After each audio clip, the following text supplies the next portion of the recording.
Congressman Tom Cotton getting plenty of play these days thanks to his open letter to the Iranian government. He hasn't been reacting much, but Newsmax veteran Beltway insider John Gizzi is the perfect person to gauge what politicians such as Cotton say and what they really mean. John Gizzi, good to see you again, John.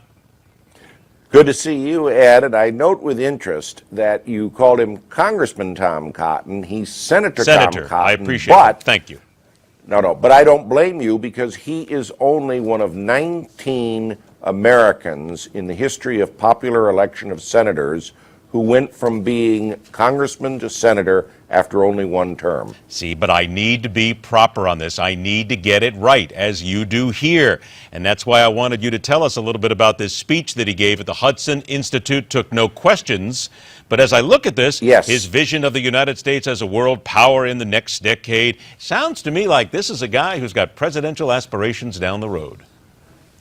Well, I can't say that for sure, and he probably would think I would be impolite for speculating. But in Arkansas, the legislature is moving already to permit people who run for the Senate to run for president at the same time. His first term is up in 2020. Now, of course, I don't engage in speculation, Ed. I'm just a reporter. Absolutely. And in reporting on Tom Cotton, he was at the Hudson Institute. He laid out a broad vision of the U.S. foreign policy in the coming decade. This means increasing the defense budget, something he spoke on the Senate floor, and I quote, confronting Vladimir Putin over Ukraine. Senator Cotton pointed out that ambassadors, whom he correctly would not name, tell him they no longer take the U.S. seriously when it issues warnings because of President Obama saying this is a red line in Syria and then not keeping to it.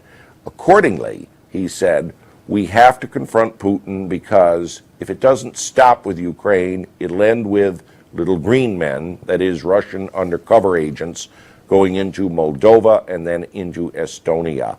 He also said we should work closely with Ukraine to make it more like Poland in terms of being an economic ally. And again, he addressed world terrorism. He talked about working with the exile community in Iran to overthrow the Ayatollahs eventually and have a more civil government. He has a very broad worldview of things, and it's appropriate at a time we speak of the Second Cold War. How is he viewed, in your opinion, John, around the Beltway, especially considering John Kerry took a little shot at him, so have others here, over the Iranian letter? Well, it's very interesting. The 7 Republican senators who did not sign the letter made very brief comments, and I asked 2 of them, Coates of Indiana and Alexander of Tennessee, for interviews. They declined. No one wants to air dirty linen or criticism of one of their own, and that's a start. Tom Cotton is widely admired because he's a soldier who served in Iraq and Afghanistan, in the U.S. Army, a graduate of Harvard and Harvard Law, went from the House to the Senate with one leap, and is only 37 years old. He's admired. On the other hand, I listened to the statements at the White House press room, and they are beginning to dismiss him in many ways, saying he reached too far with the letter signed by the 47 senators. There's room for disagreement on that. Cotton himself is impressive, and I only say a little bit of a frown and sour grapes to the Hudson Institute and Mr. Walter Russell Mead, a very good man and writer, but he wouldn't permit questions.